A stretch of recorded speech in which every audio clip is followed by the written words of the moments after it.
seagulls follow trawler. It's because they think sardines will be thrown into the sea. Thank you very much. Talking nonsense. So I thought, no, enough's enough. Why should I put up with that?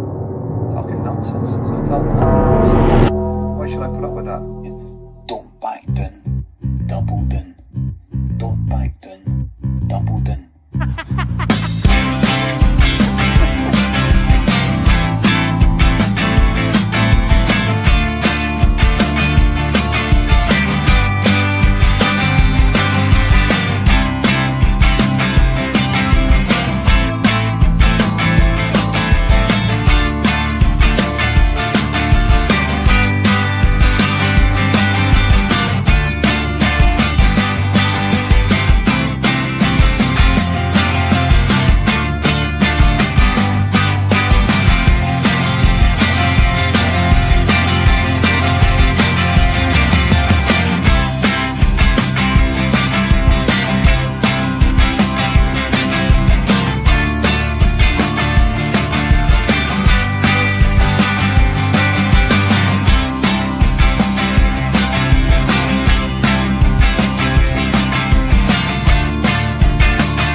Yes, here we go, the Monday Club, the one show you can rely on not to bottle it when the heat gets turned up a couple of notches. Jonathan Boyce joins me on the Monday Club as always, because this is our staple show. Jonathan Boyce, it's been yet another good weekend in the world of Celtic. Let's think about the team. First and foremost, before all that nonsense that other people want to cast up, let's talk about the team. Jonathan, it's been a great weekend yet again for Celtic. Happy hunting ground, hoodoos, whatever you want to call it, it's all been put to bed. Also, I will say, before I get started and we get to all that good stuff, a big thank you. You know who you are. You're in the comments, probably live right now. This Tracky Top, the money was sent to me from one of our Australian viewers, Jonathan, believe it or not. Wow. Because he just thinks you would rock it, Boycey. And a big, massive shout out to, you know who you are. He doesn't want his name mentioned, which is absolutely fair enough. But a big thank you arrived today. I think it's all right, Jonathan. I think it's okay. Looking sharp. We've got the good stuff, though, to go through before we get any further. And that means like the show if you're enjoying it. Of course, if you're not enjoying it, feel free to hit the dislike button. If you want to hit the subscribe button and you've not already, where the hell have you been? Hit the subscribe button. And if you're a subscriber, hit that bell, because it means you know every time we go live. And it seems now, Jonathan, more than ever, we're doing spontaneous shows on the bus. I'm sure you're acutely aware of that recently. The bus stopped last night, for example, 1.2 thousand views. And people want to tell me to pull that off. Whatever their moral compass is, mate, it's not at the same place mine is. Now, on top of that, it means we need more. We need more. We want you to share it. We want you to show you're enjoying it. Share it on your social medias. It's helping the channel because, Jonathan, we've got a big goal. Our big goal is to get to 3,000 subs before we hit the 1 year anniversary. That's exciting. 3,000 for 1 year. Incredible. I think these wee targets, Jonathan, I don't think we knew we could do this. I think me and you were having a lot. I mean, when you cast your mind back to Christmas Day last year, and it was me and you wearing Angie's zip-up fleece. Zippy. No, it wasn't quite his jumper, which, like, come on, mum, you know, like, sort of, like, you know, Do you know It what? was probably the cheaper version. No, I don't think it was. I think it cost a fortune. But when you look back then, and I think we maybe had 600 subscribers at the max. I mean, that'd be pushing it probably. To think where we are now, we are doing okay, big boy. We are doing okay. But Jonathan, it's not just us who are doing okay. More importantly, it's the team that wear the green and white. They're doing okay right now, are they not? Certainly domestically. Yes, absolutely. The Livingston hoodoo, I think, is absolutely over. Oh, It's been a hit me very with one of your eventful. openers. Hit me one of those Well, openers. I was about to Rewind. say We're back in character. I know. Well, it's been an eventful weekend, and you kind of stole my thunder because you went off on a wee tangent, and you never really let me get in there to begin with. But it was an eventful weekend. At the Tony Macaroni, Celtic getting a huge 3 points.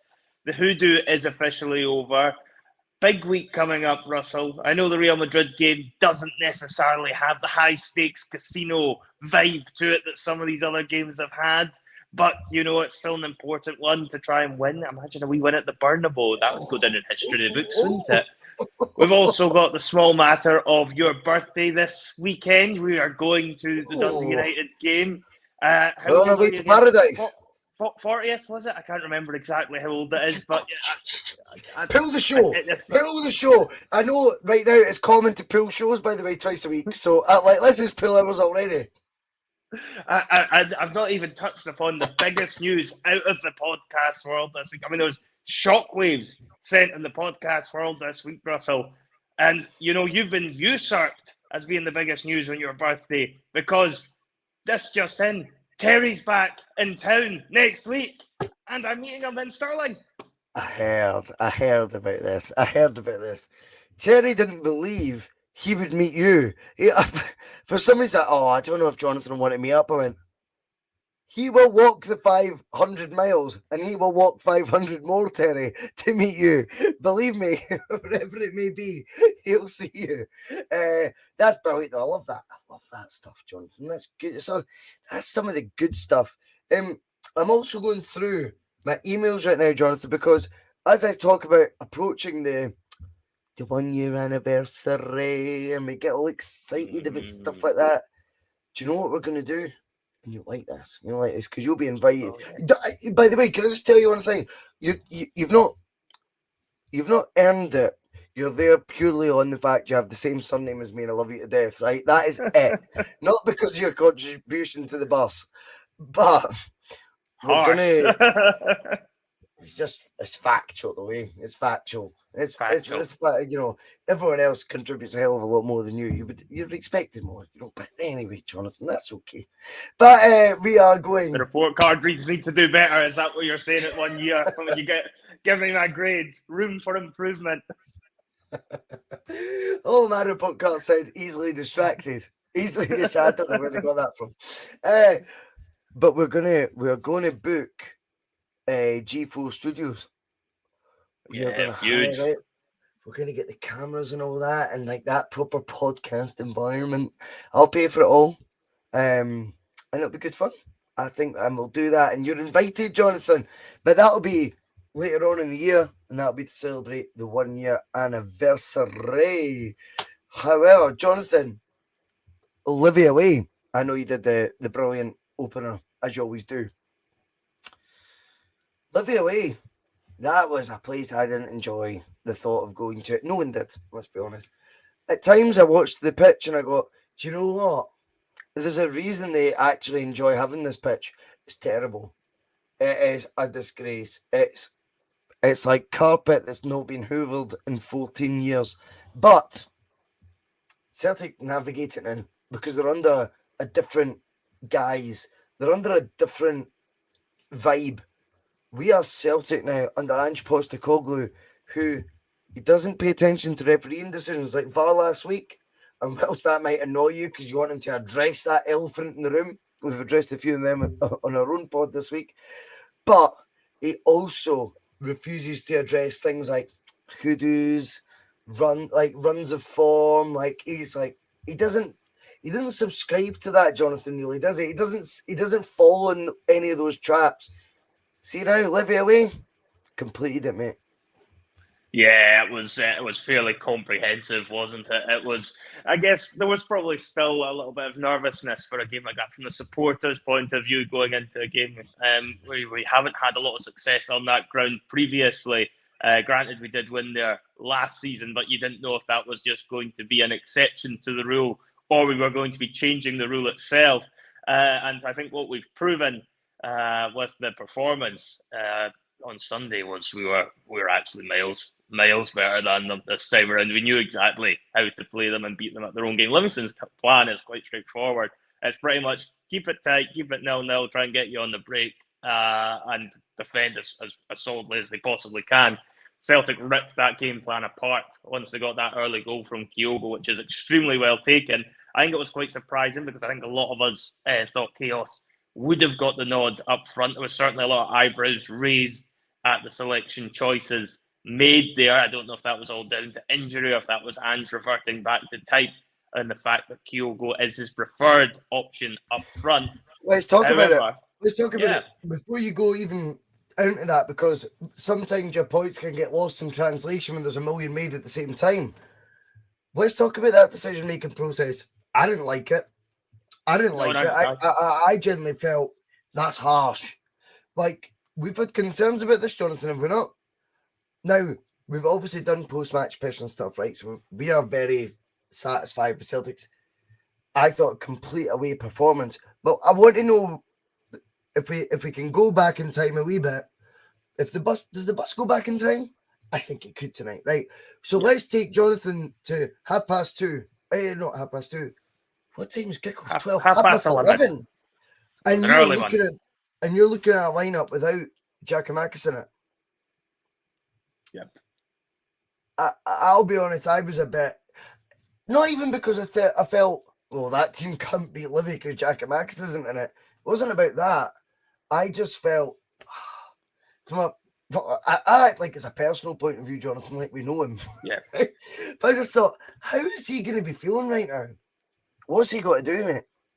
I know. Well, I put something out on Twitter about the same time, thinking I was feeling very sorry for Giakoumakis. I feel like we're almost his agents in the podcast world. I mean, I feel like we're constantly blowing the guy's trumpet. It's one of those ones where he's never really done anything wrong when he's actually had his chance and started games. I know he didn't perhaps have his best game against Shakhtar, but it's almost as if if he doesn't score when he starts, then they just want to. They just want to go back to Kyogo up front. I don't feel like Postecoglou. Profile picture. Yeah. Oh wow. I didn't it's like two big slaps in the face at the same time. O'Malley, mate. I don't know how many tenors I owe you, but that's very cleverly done. Very Danny. good. Sorry, Jonathan. Sorry. No, that's okay. I was saying that pretty much with Giakoumakis, it does seem to always be a case that if he has a slightly poorer game, then he is taking out the team very quickly. He has to almost be scoring every time he starts to actually get to keep his place. And even then, that's not always enough for him to get guaranteed start the next game. I think, obviously the Shakhtar game, it was perhaps not his strongest of performances. However, I didn't feel like he was done enough wrong to deserve to be dropped again, particularly when Kyogo had been in. And you're looking at a game at Livingston, and it's actually tailor-made for a guy like Giakoumakis, that game. That is right up his alleyway, a physical battle. Let's talk about, Jonathan, the reason we think there's a hoodoo at Livingston is because guys like Chris Julian get bullied by hardware strikers because the ball's played predominantly in the air, not on the ground, because the surface isn't really that cohesive for, free-flowing football. So the ball predominantly is in the air. If this wasn't a game for Giakoumakis to start, I don't know what it is. Forget the Livingston factor, though, Jonathan. Please now tell me, based on form, why our boy isn't getting that regular run. Why is Chaos not being afforded the same respect? And to be honest, it's not because this is a bad headache. This is a great headache for Celtic to have between Kyogo and Giakoumakis if you're going to be so rigid in your formations and that has to be just one striker. But what I will say, I think Giakoumakis must be looking at other areas of the park. Okay, I'll say it, Aaron Moy. Right, and he must be going, he's getting a fairer crack of the whip than me. Oh yeah, 100%. There definitely seems to be players that are getting more opportunities, even if they play poorly, that are able to keep their spot for the next game. And I think Giakoumakis has to be one of the guys that's scratching his head as to what he actually has to do, because his goal return when he starts games is absolutely phenomenal. There's no two ways about it. Come on. You know, it's better than Jonathan. The goal record we had before the weekend. I keep interjecting here because I'm so passionate about this one. 20 goals and 21 starts before Sunday. It's incredible. I mean, that sort of return is just doesn't happen very often for a Celtic striker to be scoring that regularly. And certainly when they have in the past, you definitely don't drop them. You know, there's Chris coming in saying his last 9 starts, he's scored 13 goals. So, I mean, that is unbelievable if that's right, Chris. I mean, I've not factually checked it because we don't tend to do that on the bus. But Chris, if he scored 13 goals in his last 9 starts, Jonathan, I mean, come on. We've never been fortunate enough as Celtic fans, even in the greatest eras we've ever had. I mean, I think of a manager, Jonathan, you know, when we've had a great time.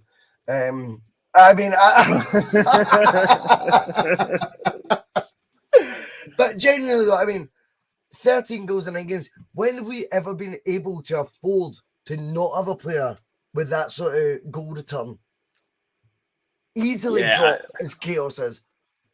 It's bizarre because, as I say, he's proven himself to be the informed striker out of the two of them. I kind of get it when they're both in top form. You can make an argument either way. I think there's a lot of good things they both bring to the table. But at the moment, it's quite clear that Giakoumakis is the one that's in form out of the two strikers. And, you know, I just don't see how he can be dropped. And at the same time, you've got to remember with Kyogo, if he's that desperate to get Kyogo in the team, he does have other places he can put him. You know, he put him in the number 10 against Shakhtar.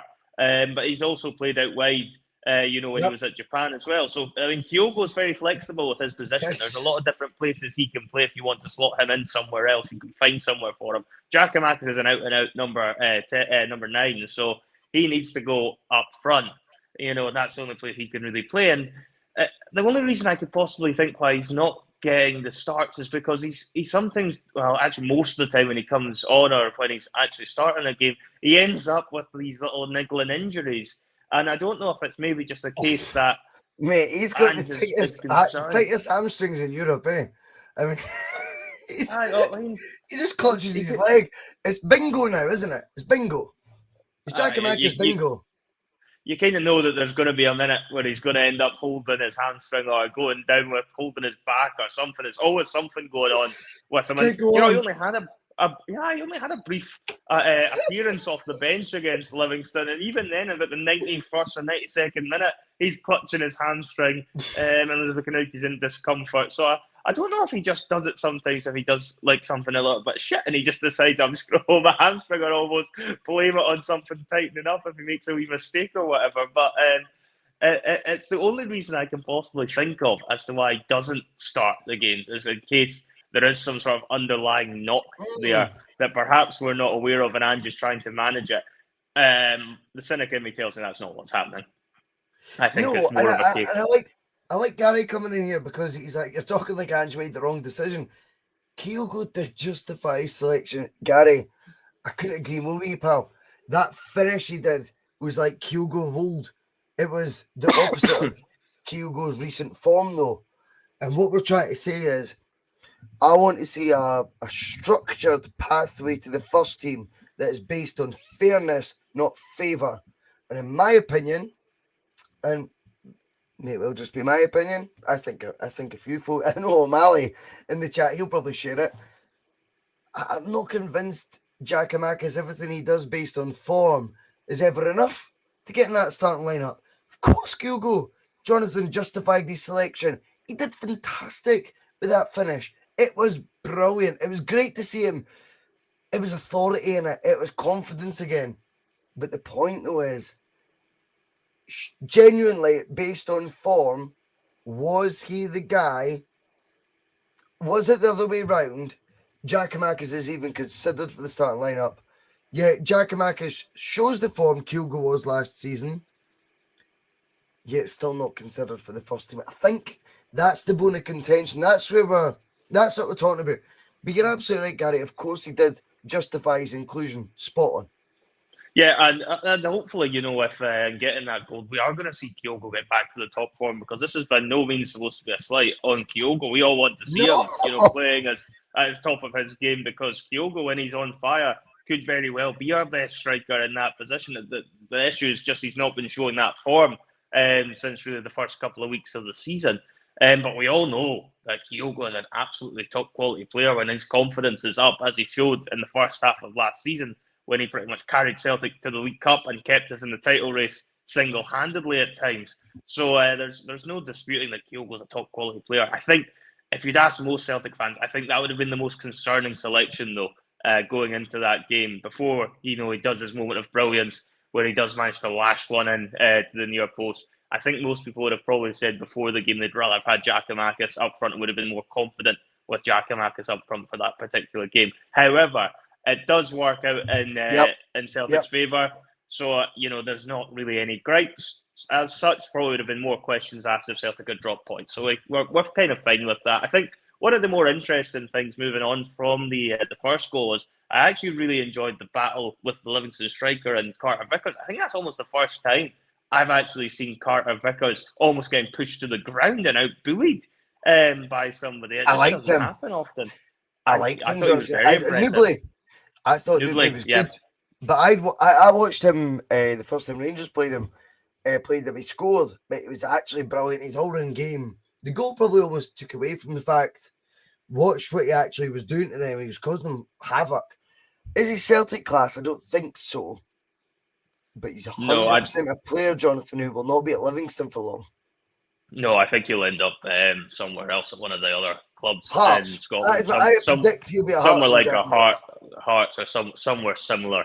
I would think he'll end up at one of the better clubs outside of the Glasgow too. So I've no doubt he'll end up somewhere like that, because he was giving Carter Vickers a right problem. As I say, Carter Vickers has never been manhandled like that in a domestic game that I can remember at all. And there was moments where it was looking a little bit dodgy for Carter Vickers, particularly when he picks up the booking. You're thinking this could end up going south, and he could easily get himself sent off here because he was under a lot of pressure. How good is his second half display? Yes, he recovers it very well, and he plays beyond his years, Jonathan. He does, and it would have been very easy for him to be thinking, "Fuck, this isn't going to be my day. The guy's already got me on a yellow card, and he's kind of pushing me about and barging me all over the place." But you're right. Second half, Carter Vickers comes much more onto his game and kind of gets a hold of him and makes sure he doesn't let him get any sniff of an opportunity really in the second half. Outside of that, Greg Taylor, another fantastic performance from Greg Taylor. Astonishing how much he's changed. What do you make of the Player of the Year stuff? I think it's too early. I think I can't be bothered with that. I'm like, the end of October, I'm like, has he been maybe one of our best players so far? Yes. But he's the player of the year in waiting. It's like you're trying to create something that doesn't exist yet. There's so much more to go. But on a positive note, I think not only is there a surprise package, because he's a doubters, Jonathan. He came in very tricky circumstances as well. But not just that, I also feel Greg Taylor's form this season, certainly domestically, and in fact, even at times in Europe, he's way exceeded expectations, but domestically, he seems to be this guy he's taking on responsibility, isn't he, Jonathan? He is. He seems to be finding out. What was the song we used to sing? This is how it feels to be Celtic. I think Greg Taylor feels what it is to be Celtic now. And it's took him a wee bit longer than most. But you know what? What is he, 1.5 million, £2 million for Kilmarnock? Yeah. It's not meant to, it wasn't meant to be on a plate for someone coming from Kilmarnock to Celtic. This was never going to be on a plate for him unless he was a really exceptional talent, which, no offence to him, he isn't. What he did, though, what he is showing, Jonathan, has the appetite for the doubters. He has the appetite for the hate. He has the appetite, though, to be one of Celtic's key men. I love watching his progression has just been incredible as far as I'm concerned.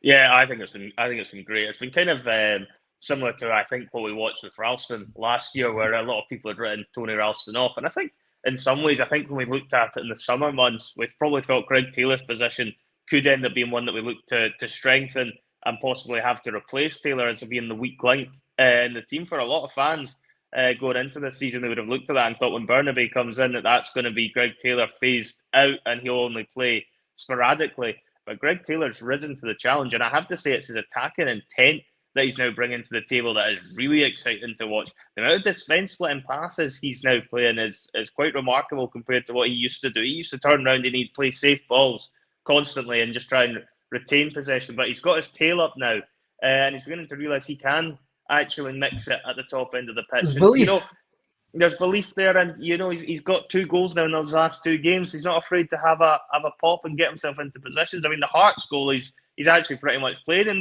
the chaos position. You know, chaos would have been proud of that scrambled over the line finish against Hearts. True. And then you know, the game against Livingston, he's taken that very well. He's hit it particularly hard, and got the break with it going through the goalkeeper's leg, but fully deserved for the performance he'd put in. So again, I think, you know, if you're looking at who was the best player for us on Sunday, for me, Greg Taylor was the standout out of everyone. But yeah, it was a very comprehensive performance there. Moving on from that, I know you obviously mentioned VAR not having an impact on the game as such. It did still have a say, though. Jonathan's going to flag them. Will he call him shitey cell as we speak? Yeah, well, I found the VAR decision quite interesting because of the fact I didn't think it was as much of a penalty this week as the Hearts one was the week before. And I felt like at least this time they did what we said they should have done last week. And they took their time. Willie Collum got a chance to go over to the monitor and have another look at it. However, when we talked about this last week, they made the decision like that. So it was very strange to me as to how they're quite similar handballs. I think the Hearts one's more of a penalty, but it doesn't get looked at. But this one, they actually were willing to spend the time and they looked at it in a bit more detail. And Mark made a good point that perhaps it's something they wouldn't have looked at if the game was close. And if you want to be a cynical person and believe that perhaps there is some difficulties with refereeing in Scotland. Yeah, well, if that was 0-0, 10 minutes to go, do Celtic get that penalty? I'm not so sure.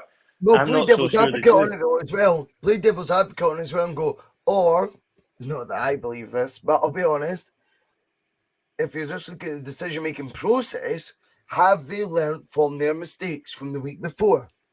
Have they took on board the criticism and have they went, do you know what, we need to look at these sort of things closer?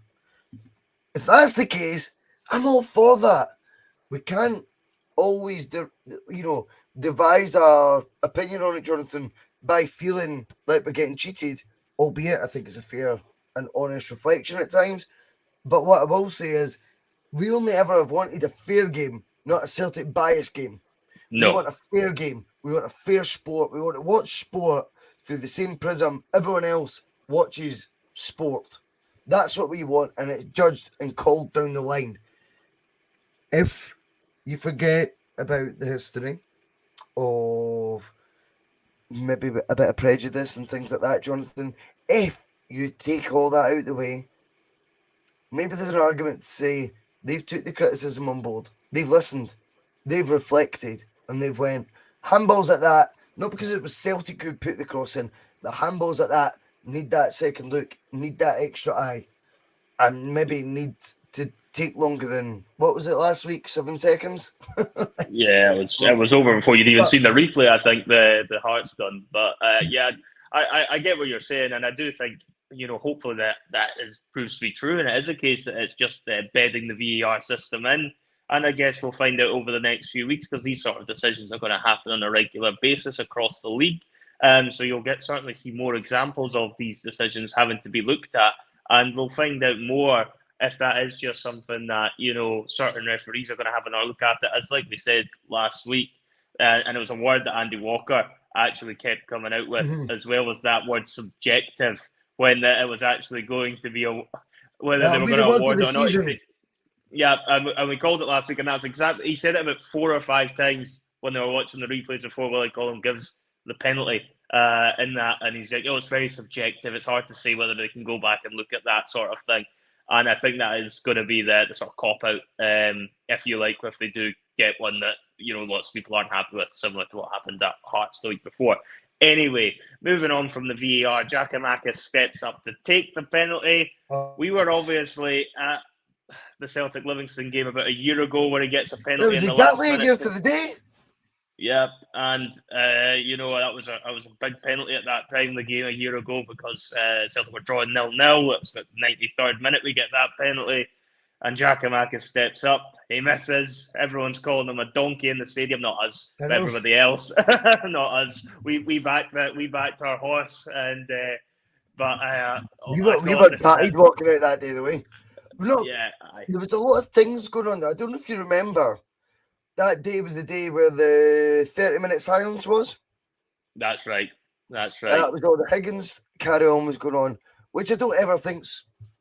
By the way, the fans, some of the stories you read on personal levels are unreal. See, when you think about it, no wonder they were upset, and no wonder they need to voice it somehow, or not voice it, as the case was. Yeah. But is it ever conducive for the team? Sadly, that will be the damage. The collateral damage, Jonathan, and I think the difference we've got now is Giakoumakis going into that game eager to impress a year ago. Not knowing, he's missed the penalty at the weekend there, mate, because he still is too eager to impress. But this time it's with a fucking wad of credit in the bank. And I think he cuts a frustrated figure. If you watch everything else he does, there was a point. All he has to do is take a simple first touch on his left foot, which he does instinctively. Overthinks it, rolls under his boot. Before you know it, he's slashing at it. The amount of time Giakoumakis in a 20-minute spell is looking up at the sky, raging. He's different from the Giakoumakis we seen miss the penalty 12 months ago. He's still just as frustrated though, isn't he? Yeah, I think frustration is the key word because, for a striker, it's all about confidence and, he's feeling like he's doing everything he should be doing and he's probably feeling a bit hard done by that he's not getting the starts that he feels he deserves for the performances he's put in up until now. And he's probably thinking, Christ, anytime I come off this bench, I'm going to need to actually do something mightily impressive to try and convince the manager that I should be back in the team. I don't know. He must be struggling to actually work out in his head exactly what he has to do.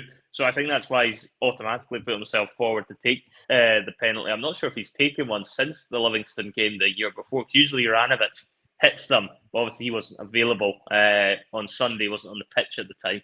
So I think Giakoumakis has obviously decided he's going to step up. How good is this from Crystal, Jonathan? How good is this? Sorry to interrupt, but how good is that? He's spot on when he misses the pen. What do they start doing? They start singing the 99 Loft Balloon song anyway, Jonathan. I think that's class. There is a love for big chaos, and I think a lot of us are feeling he's one of us. He's definitely he stole my heart anyway. I don't know how many people agree with that, but he's a player I think's a throwback, Jonathan, to the type of guys we used to be emotionally invested in. Yeah. He's one of them. He misses the penalty. I was gutted, mate. Gutted. Why, though, did he miss it? Because he tried to be too clever. That's not him.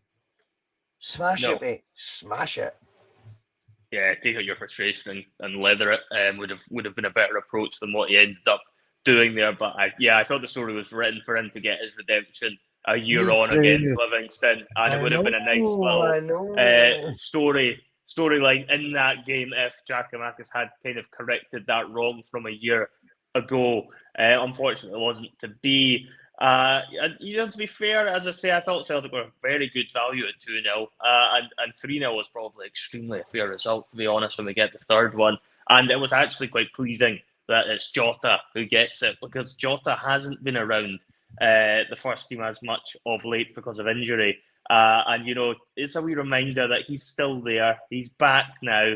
And I think, that'll give him a world of confidence if it was ever dented. I'm not really sure he's the type who takes a confidence dent too much. Jota, he seems very chilled out all the time. But, it's another option in our Arsenal to have back. And I think, when it comes to Jota, it's probably frustrating in the Champions League that we haven't had him in the last couple of games, because he might have made the difference between us getting something or not. Alongside the likes of Callum McGregor being out too. So it is a bit frustrating we've missed him for those games, but he is going to be absolutely massive for us going forward. It was another timely reminder of just how important a player he is to the team. So I kind of felt like it was good for him to get. He's too good for the league. He's too good for the league.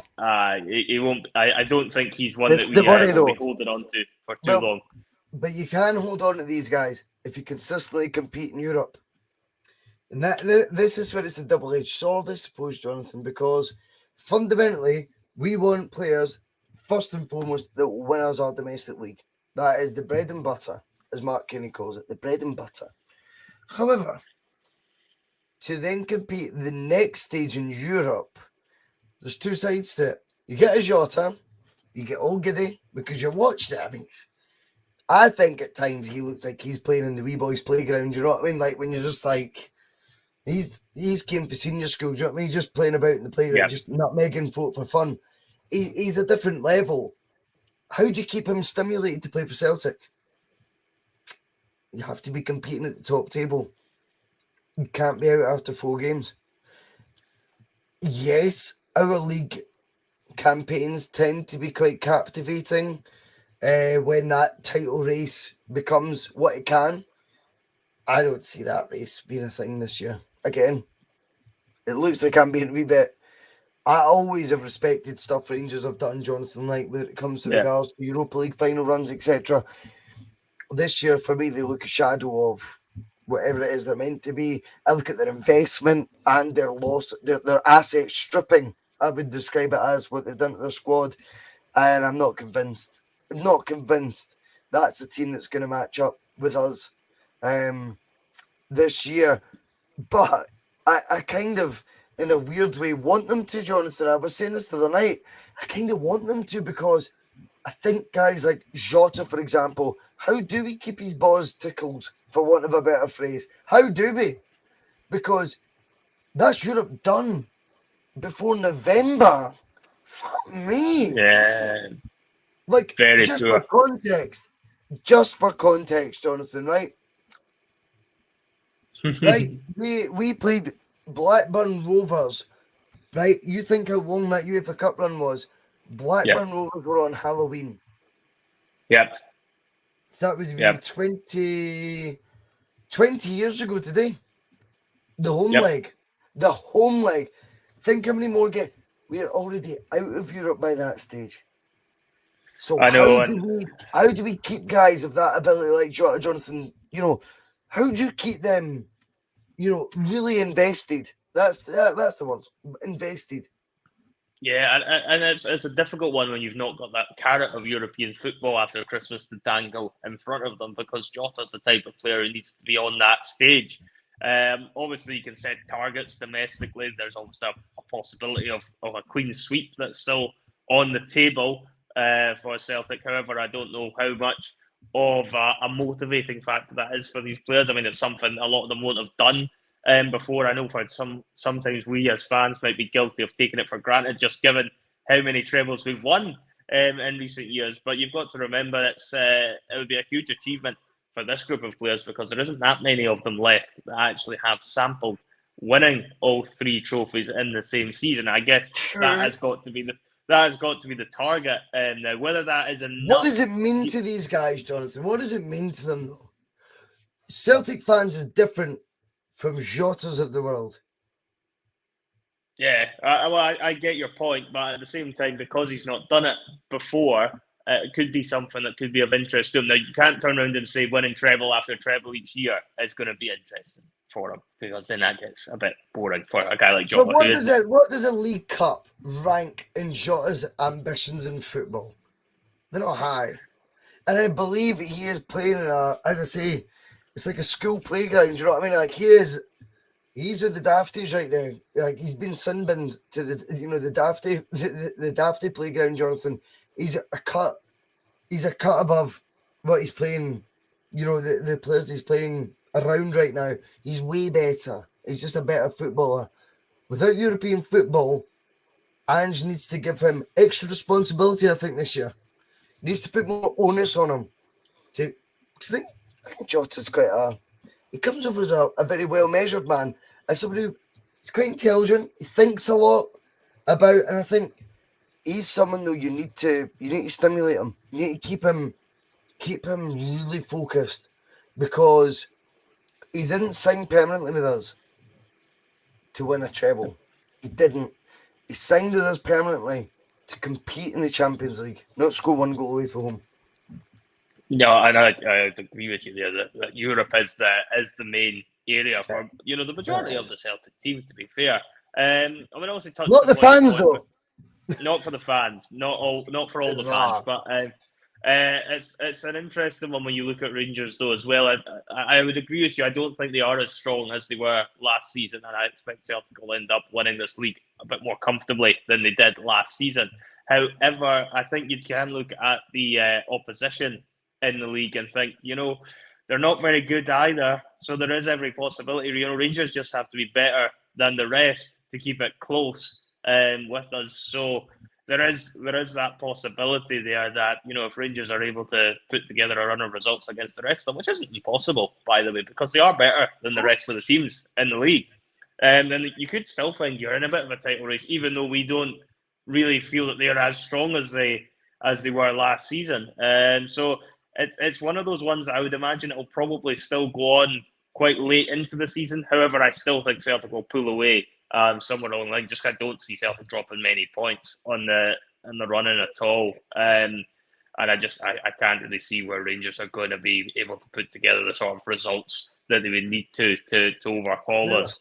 If it was to increase, which it looks like it very much could. With all the sort of rumblings of disgruntlement across the city, shall we say. So from that point of view, if Rangers aren't going to be putting in the challenge as strong as they were last season, then Jota's going to need to find something else to keep himself motivated for this season. And whether or not that is just winning the league or whether that is increased responsibilities in the squad. Jonathan, you used to always know about you knew who your captain was. Now in modern day football, what are they called? Leadership groups? Is it something like that? Yeah. Is that the terminology? Someone will correct me in the chat. I think Jota's. I like the cut of his jib. I think he could be part of a leadership group if that's what the modern day footballer needs. I think you're right though. I think he's someone that thrives on responsibility. And do you know what? See, last season when he was on loan, his first ever taste of responsibility was being a regular starter in a football team. Being a go-to man, 40 to 50 starts. He never had that. He thrived on it. Now he signs permanently, he signed for nearly £7 million.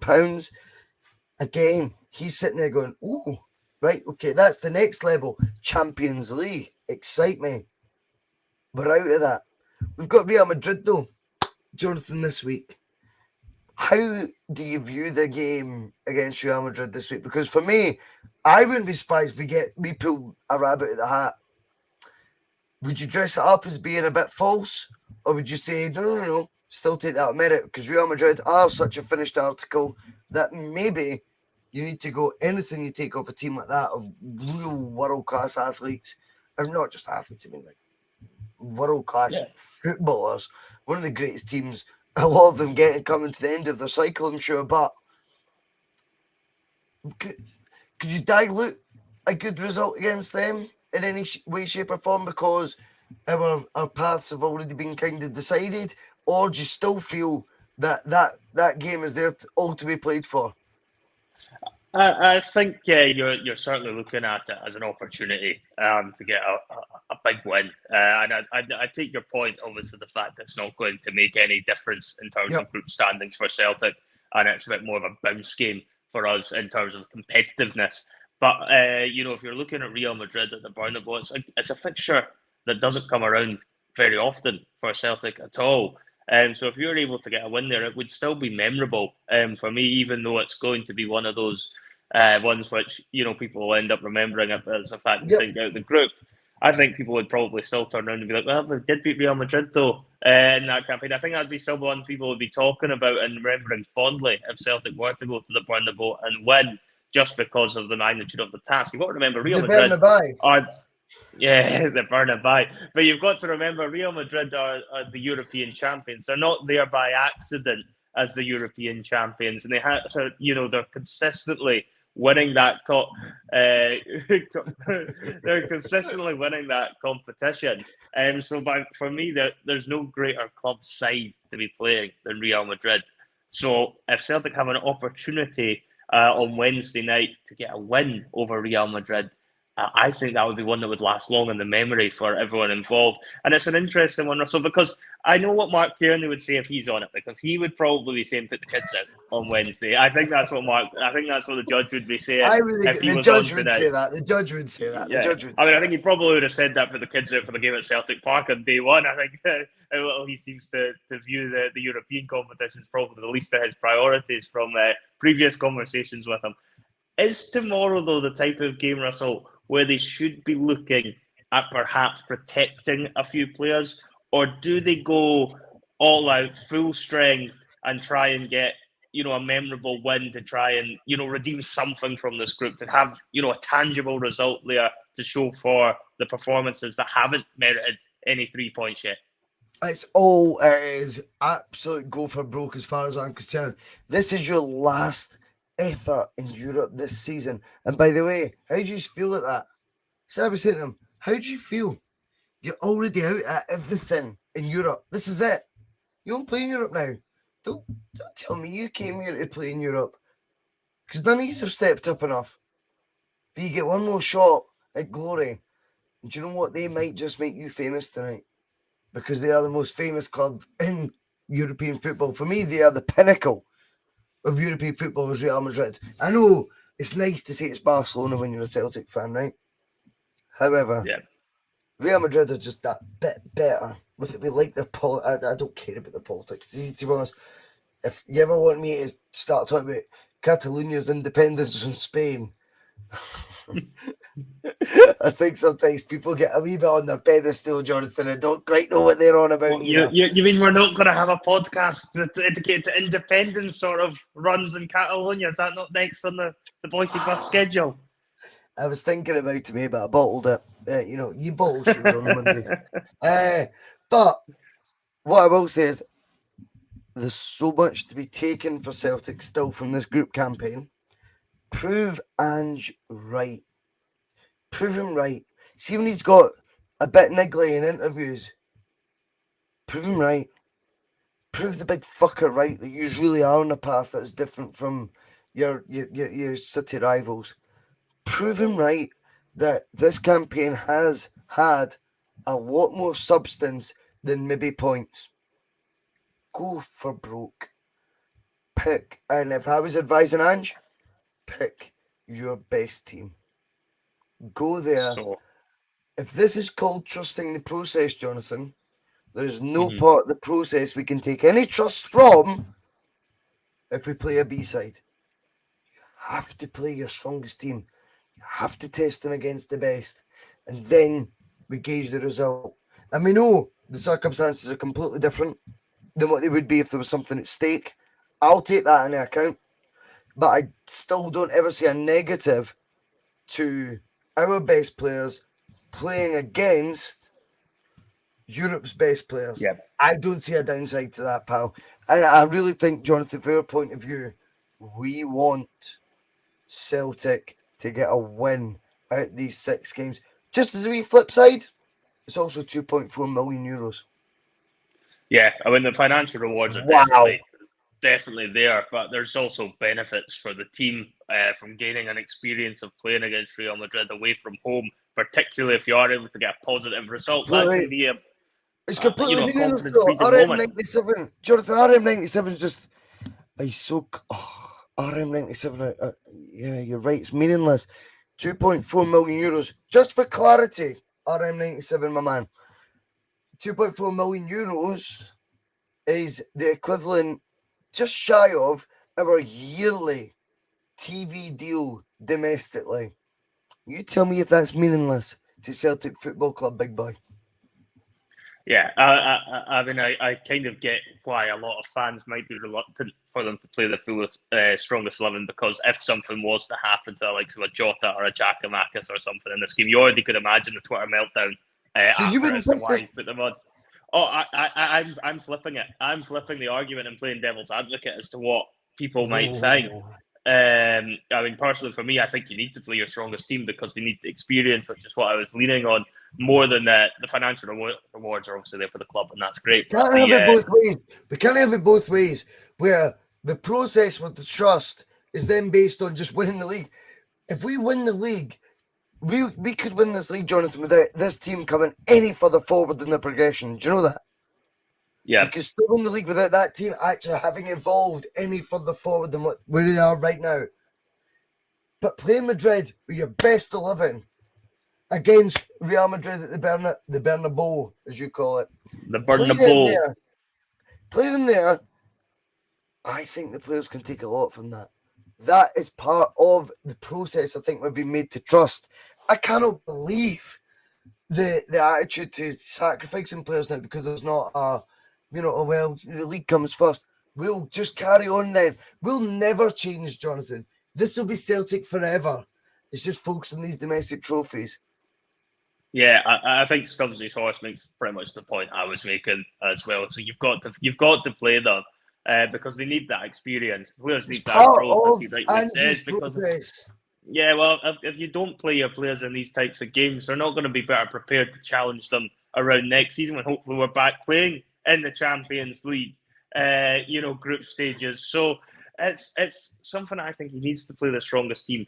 And as I say, I can already see a situation happening where I think he will play the strongest team, by the way. I'm convinced he's going to do exactly what we're saying and, play as strong a team as he possibly can. I can see a situation, though, on Wednesday night where one of our players picks up an injury, because this is Celtic Football Club, and it does happen. And you already can tell there'll be an absolute meltdown over it by a number of our fans over the fact that somebody key could end up being injured, out for a few months, maybe miss the Rangers game. He left years ago, mate. He left years ago, Key. Honestly. But that was terrible. That was terrible. I'm literally turning into a Celtic dad in front of your eyes, right? That is the honest truth, mate. I've realised it myself. But what we are going to do, because you think, Jonathan, that's it. You've forgotten. You've forgotten. Oh. The one with all the Celtic dad knowledge is here. All right, you couple of rascals, how you doing tonight? Yes. Yes, Phil. I'm good, mate. I'm good. How are you? Oh, good, mate. It's Halloween. As I say, a lot of rascal chat going on tonight in this place. I'm here to restore some order. Bring some Thank order you, to Phil, the by the way, for not bottling it tonight. Never. I thought you might have shot out coming on. If there's a quiz to be had, I'll always be there. Very quickly, RM97.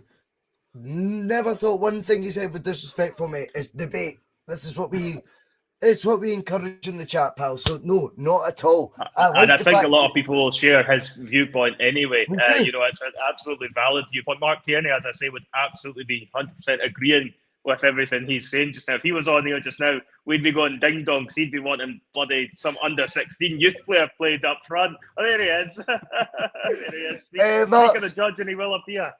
Well, what Matt wants to do, right? He wants to we'll do our work and we'll keep it in house. We'll post it on social media. I'm like, oh god, this guy's actually still talking. Oh god, that's what Mark's doing apparently. But anyway, time for some Sutton Death. Let's do it. Yes, indeed, ladies and gentlemen. It's everyone's favourite time on a Monday night. Here we go, the last 10-15 minutes of the show, Sutton Death. So last week, a wee recap. Jonathan got himself on the scoreboard. The score is currently 2-1 to Russell. And, of course, the rules of this is a penalty shootout between the two Boyce'S brothers here. They have 5 shots each. Obviously, if they get a right answer, they score a goal. And, of course, if they get it wrong, they miss the penalty. Whoever's got the most after 5 like a real penalty shootout, they win. But of course, we will go to Sutton Death if it's still tied, and I do have a tiebreaker question as well for them, which is quite a good one if we do get that. And I'm confident, boys, that tonight we might hit the tiebreaker because I think you are going to do well with this question. I think it's quite an easy one. Yeah, I am a very confident. There's a lot of answers to this, but I can see it being a very close one. I can see he's getting a lot on the board here. So, yeah, right. the maximum number of guesses though that you'll get will be 10 because I don't want us to be here all night when we get to like your 20th guess each. So, right, I brought up some comments, but it's now time to turn the comments off. Oh, mine have been off the whole time. Oh, good man. Right, just as well, guy, because everyone disagrees with you. I get that, Jonathan. I would do the same if I had the same opinions on football. I want a VAR check done in that attic to make sure those comments are off. I've watched a screen grab right now, you wee prick. I can send you it right now. My hands are. I'll keep my hands up here. The comments are off. Comments are off. Well, I mean, seeing how flustered you get, Boycey, when you're doing this, if anyone's accusing you of looking at the comments, then seriously, you're a great actor, mate. Honestly, Phil, you feel like, oh my god, the natural. That should be an echo chamber again, though, isn't it, Phil? Oh, that's right. I'm not allowed to laugh and disagree with you because it's an echo chamber. What do you mean, Phil, agreeing with things, Jonathan? I mean, fucking hell, how did they end up doing a podcast together? Dear. They agree. Get away. We didn't bottle it, right? We didn't bottle it tonight. Hey, someone's living in a bottle. Get your bottle back, big boy. Oh my goodness. So Jonathan, since you won last week, you have got the choice. Do you wish to go first or second tonight? I'll be going first. Thank you, Phil. Okay. Good right, there are. If you didn't say that. There are 18 answers to this one, 18 potential answers. And tonight's question is, it all revolves around one game. In 2017, Celtic wrapped up a historic invincible treble with a spectacular victory over Aberdeen in the Scottish Cup final. Can you, however, name the 18 players who were in the matchday squad that day, the 11 who started, and the 7 on the bench? That's your 18. Anybody that was in that squad. 17-18 season. No, 16-17 season in 2017. So it's the Invincible treble. The Invincible. Rogers' first season. Aye, Rogers' first season. I'll kick us off with the nice straightforward one. We'll go Tom Rogic. Of course, Tom Rogic is indeed a correct answer. Jonathan? I will go for Bristol Rovers legend, Scott Sinclair. Bristol Rovers legend, yes, that is indeed correct. I will take the other goal scorer in that game and go Stuart Armstrong. Armstrong is indeed correct. I will go for my super Swede, Mikael Lustig. Yes, Mikael Lustig is, of course, in the team. 2-2 after 2 kicks each. I will go for the goalkeeper on the day, which was Craig Gordon. We think so similarly at times. It's weird. It actually freaks me out. It's an iconic moment where Gordon goes onto his knees. I always remember that. I know. So it's got to be the man who loses his tooth, Kieran Tierney. Kieran Tierney, of course, is very good. 3 each after 3. So I'm going to say Moussa Dembele. Yes, that was a contentious one because he got injured in the semi-final against Rangers. Yes, and Griffiths finished the season. Oh, I've just gave one away. Sorry, my mistake. Yeah.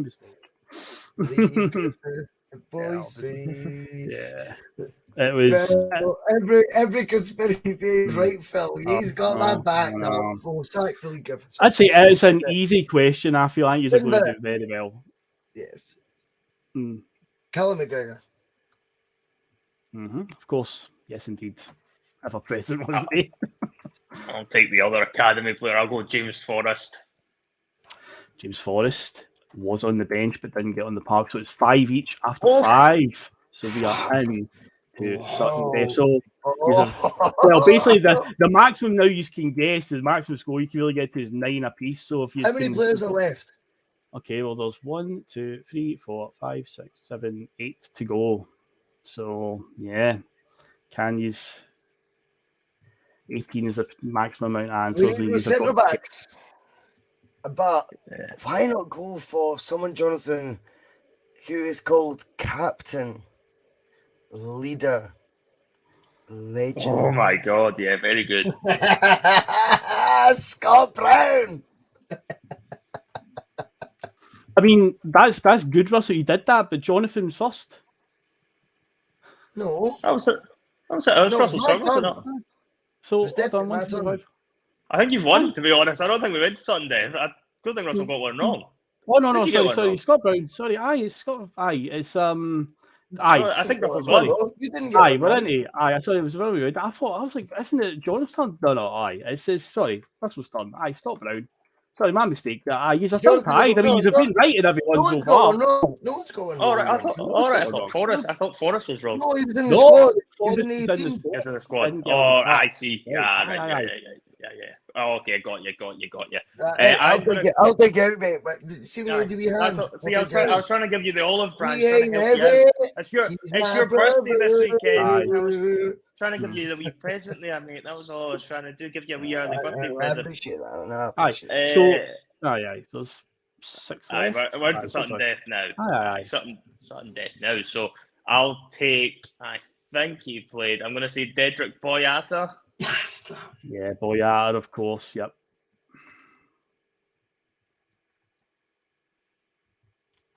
He's doing well. He's getting.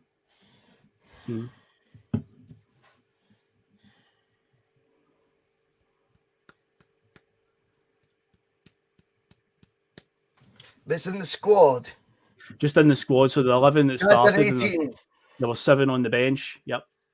7 on the bench. Mm-hmm. First season. Ooh.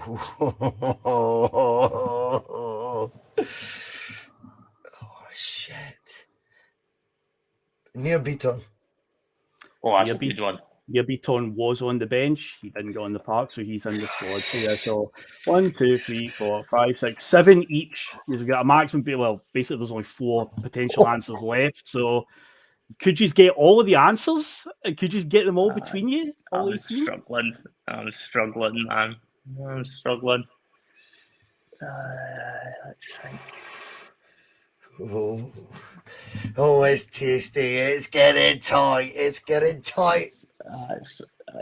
tricky. Now it is. It's a lot harder to remember them all. I'm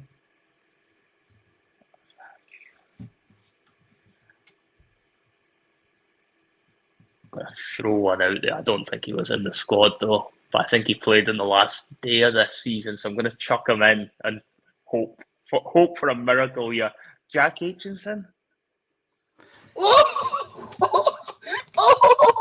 No, that's the worst guess ever.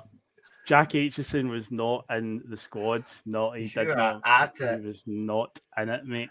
He wasn't. I couldn't think of anybody else even in the squad, to be honest. I think Just it's like centre back. I think we've only named one centre back. I think we've only said Boyata. I'm going to say Joseph Simonovic.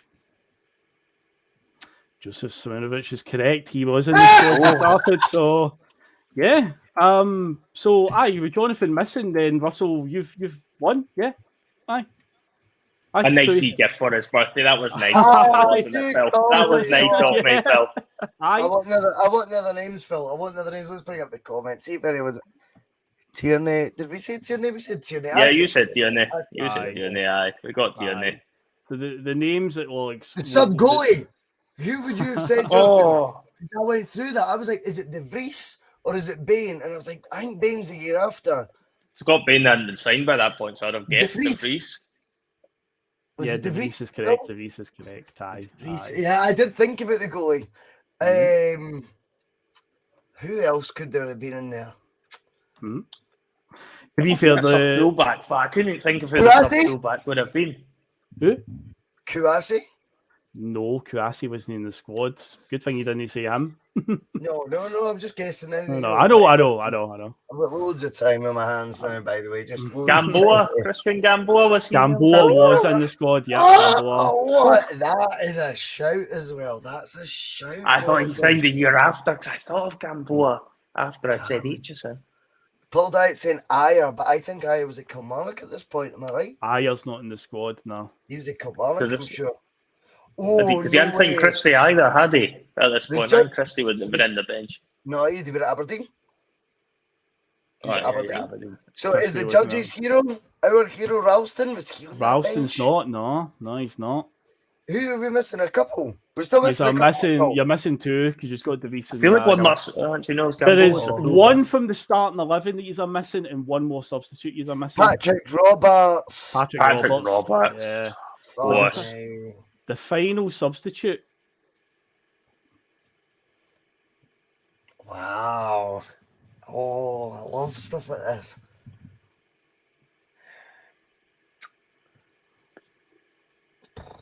Position.